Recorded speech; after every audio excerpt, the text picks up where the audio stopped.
Hello guys, നമസ്കാരം. മിന്നൽ നിച്ചുവാണ്. ഒരുപാട് ആൾക്കാർ മെസ്സേജിലൂടെയും കമൻറ്റിലൂടെയും ചോദിക്കുന്നുണ്ട്, നിങ്ങൾ ഈ മുരളിച്ചേട്ടൻ്റെ കേസ് എന്തായി, വിട്ടോ എന്ന് ഒരുപാട് ആൾക്കാർ ചോദിക്കുന്നുണ്ട്. കുറച്ച് തിരക്കായി, അതുകൊണ്ട് വിട്ടിട്ടൊന്നുമില്ല. ഒരു ഭീഷണി വന്നതൊക്കെ സത്യമാണ് വന്നത്. കൊല്ലം ജില്ലയിൽ നിന്നാണ് ഭീഷണി വന്നത്, ഇതിൻ്റെ പേരിൽ ഇടപെടരുതെന്നൊക്കെ പറഞ്ഞിട്ട്. അത് പറയുമ്പോൾ ഓൾറെഡി ഞാൻ അത് കൈമാറിയ പേപ്പറാണ്. അത് 28 ആകുമ്പോഴത്തേക്ക് അതിൻ്റെ 28 നടന്നിരിക്കും. പക്ഷേ ഇലക്ഷൻ ആയല്ലേ, അതുകൊണ്ട് ഒരുപാട് ഗവൺമെൻറ് ഓഫീസും കാര്യങ്ങളൊക്കെ ഒരുപാട് ടൈറ്റായി. ഒരുപാട് ആൾക്കാർ ഈ ബൂത്തിലൊക്കെ പോകുന്നത് കൊണ്ട് ഒരുപാട് ടൈറ്റായി. അതുകൊണ്ട് വിട്ടിച്ചൊന്നുമില്ല, എന്തായാലും നടന്നിരിക്കും. പക്ഷേ ഭീഷണി വന്നതാണ്, ഫോൺ ഭീഷണിയാണ് വന്നത്. മെസ്സേജും ഫോൺ ഭീഷണി ഒരുപാടൊക്കെ കാര്യങ്ങളൊക്കെ വന്നിട്ടുണ്ട്. പക്ഷേ അതിനകത്തേക്ക് ഞാൻ പറയുമ്പോഴത്തേക്ക് എൻ്റെ ജീവൻ പോയാലും ഈ കേസ് വിടില്ല എന്നാണ് ഞാൻ പറഞ്ഞിട്ടുള്ളത്. അതുകൊണ്ട് ഒരിക്കലും ഈ മുരളീനേട്ടൻ്റെ ഒരുപാട് അറിയുന്ന ആൾക്കാരും ഫാൻസും നാട്ടുകാരും ഒരുപാട് ആൾക്കാരുടെ അടുത്ത് ഞാൻ പറയാം, നടന്നിരിക്കും 28-ാം തീയതി നൽകിയിട്ടുള്ള സംഭവം ഉണ്ടെങ്കിൽ നടന്നിരിക്കും. അതിന് 2 ദിവസത്തിന് മുമ്പ് തന്നെ കാര്യങ്ങളൊക്കെ സെറ്റായിരിക്കും സംഭവം. അതുകൊണ്ട് 2-3 ദിവസം കൊണ്ട് മുരളിയേട്ടൻ്റെ ഒരു സിഗ്നേച്ചർ മേടിക്കാൻ വേണ്ടി പോകും. പിന്നെ പറയുമ്പോഴത്തേക്ക് ആദിത്യൻ്റെ ഒരു സിഗ്നേച്ചർ മേടിക്കും. അങ്ങനെ ഒരുപാട് കാര്യങ്ങളുണ്ട്.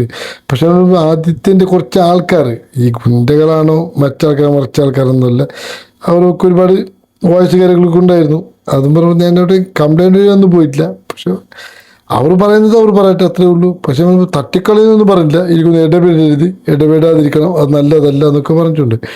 ഞാൻ പറയാം, അതൊന്നും വലിയ പ്രശ്നമുള്ള കേസൊന്നുമല്ല. പക്ഷെ മുരളിയേട്ടൻ്റെ കാര്യം എന്ന് പറയുമ്പോഴത്തേക്ക് ഇന്നും പറയുമ്പോഴത്തേക്ക് ഒരുപാട് ആൾക്കാർ നല്ല നല്ല കമൻസ് മാത്രമേ ഇടുന്നുള്ളൂ. അതുകൊണ്ട് ഒരിക്കലും അവരൊരു കാര്യത്തിന് വിറ്റ് കളയാനുള്ള ഉദ്ദേശമൊന്നുമില്ല. എന്ന് മുന്നോട്ട് മുന്നോട്ട് ഒരു കാലം നമ്മൾ മുന്നോട്ടെടുത്താൽ അത് പിന്നോട്ട് വെക്കുന്ന ഒരു ചരിത്രത്തിലില്ല. അത് മുന്നോട്ട് തന്നെ, അത് നല്ലതിനെ ആയിരിക്കും, നല്ലത് മാത്രമേ ഞാൻ തിരഞ്ഞെടുക്കുള്ളൂ.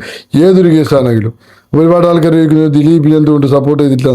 ദിലീപിന് ന്യായം ഉണ്ടോ എനിക്ക് തോന്നിയിട്ടില്ല. അതുകൊണ്ടാണ് ന്യായം ഉണ്ടെങ്കിൽ ദിലീപിന് കൂടി നിൽക്കും, അത് വേറെ കാര്യം. അങ്ങനെ ഒരു ആവശ്യത്തിന് കൂടുതൽ മാറാനൊന്നും നമ്മളെ കൊണ്ട് കിട്ടില്ല. അത് ആസിഫ് അലിക്ക് തന്നെ പറ്റുള്ളൂ. അതുകൊണ്ടാണ്. അപ്പോൾ എല്ലാ പ്രേക്ഷകർക്കും ഞാൻ പറയാം, 28-ാം തീയതിക്കാണ് വെയിറ്റ് ചെയ്യൂ.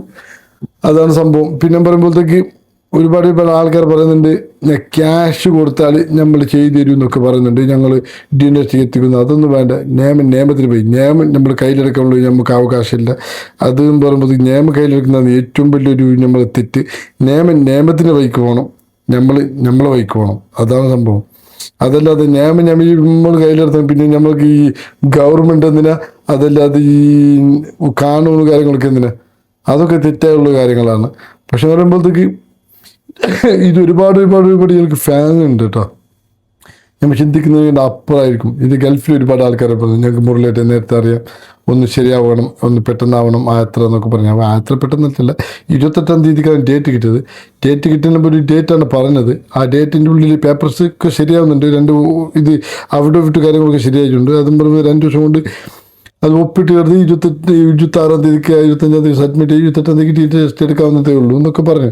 അപ്പോൾ ഒരുപാട് ആൾക്കാർ വന്ന് ഇതും പറയുമ്പോഴത്തേക്ക് ഓമാർ ആൾക്കാരെ സെറ്റ് ചെയ്യും, മറ്റേ നെക്സ്റ്റ് ഇത് നെഗറ്റീവ് എന്നൊക്കെ പറയുന്നത്. അങ്ങനെയൊന്നും സംഭവിക്കില്ല. ഇതും പറയുമ്പോൾ ഇത് ചെയ്യുന്നൊരു ഡോക്ടറെ ഞാൻ കൊണ്ടുവരുന്നത് ബാംഗ്ലൂരിൽ നിന്ന്, ഡാൻഡിൽ നിന്നുള്ളൊരു ഡോക്ടറാണ്. പുള്ളിക്കാരൻ കോട്ടയം ജില്ലക്കാരനാണ്, ഒരു സെറ്റിൽഡ് ബാംഗ്ലൂരാണ്. അങ്ങനെ ഒരുപാട് ആൾക്കാരൊക്കെ ഉണ്ട്. പിന്നെ 2-3 നമ്മൾക്ക് അതിൻ്റെ ബെസ്റ്റ് ഫ്രണ്ടായ ഗവൺമെൻറ് ഉദ്യോഗസ്ഥന്മാരുണ്ട്, കളക്ടർമാരുണ്ട്. അവരൊക്കെ എൻ്റെ ബെസ്റ്റ് ഫ്രണ്ട് കാര്യങ്ങളൊക്കെ ആൾക്കാർ. പിന്നെ പറയുമ്പോഴത്തേക്ക് ഈ പണയറിഞ്ഞിട്ട് വലിയൊരു പിടിപാടൊന്നും ആദിത്യനൊന്നും ഇല്ല, അത് വേറെ കാര്യം. അതുകൊണ്ട് ഞാൻ എനിക്ക് വീഡിയോ ഇടുന്നില്ല പറഞ്ഞു. പക്ഷെ മെസ്സേജ് കൊണ്ട് നിറഞ്ഞിരിക്കുകയാണ്, അതുകൊണ്ടാണ് ഞാൻ വീഡിയോ ഇട്ടത്. അപ്പോൾ എല്ലാവർക്കും നല്ലതേ പറട്ടെ, നല്ലത് മതം ചിന്തിക്കുക. സത്യത്തിനാണ് വില ഉള്ളത്. എല്ലാ വീഡിയോയും ഞാൻ പറയുന്നുണ്ട്. നന്ദി, നമസ്കാരം.